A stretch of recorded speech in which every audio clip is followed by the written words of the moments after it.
বন্ধুরা, এই মুহূর্তে আছি নরসিংদী জেলার রায়পুরা উপজেলার ঐতিহ্যবাহী জঙ্গি শিবপুর বাজারে। আপনারা দেখেন, ঈদের উপলক্ষে আজকে এই বাজারের মধ্যে প্রচুর গরু মহিষ ক্রয় বিক্রয় হচ্ছে এবং এই বাজারের মধ্যে আপনারা দেখেন দাঁড়ানোর মতো স্থান নেই। এত গরু মহিষ এবং ক্রেতা বিক্রেতাদের এত ভিড়, যা আমি সত্যি দেখে অবাক হচ্ছি। বন্ধুরা দেখেন, মোটামুটি গরুর দাম ভালোই ছিল, কমও না বেশিও না, একটি ভালো পর্যায়ে ছিল। এই বাজারটি ঢাকা সিলেট মহাসড়কের পাশে অবস্থিত। এই বাজারটির অবস্থান এই ঢাকা সিলেট মহাসড়কের পাশে এই বাজারটি থাকার কারণে গত রবিবার সাপ্তাহিক হাটের দিন ঢাকা সিলেট মহাসড়কের মধ্যে প্রায় 10 কিলোমিটার জ্যাম লেগেছিল।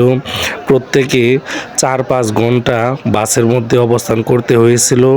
বন্ধুরা, আপনারা দেখতেছেন নরসিংদী জেলার রায়পুরা উপজেলার জঙ্গি শিবপুর বাজার, যা অত্যন্ত জমজমাট একটি বাজার এবং বাংলাদেশের মধ্যে অন্যতম ঐতিহাসিক একটি কুরবানি পশুর হাট। এই পশুর হাটের মধ্যে প্রচুর পরিমাণে পশু ক্রয় বিক্রয় হয়ে থাকে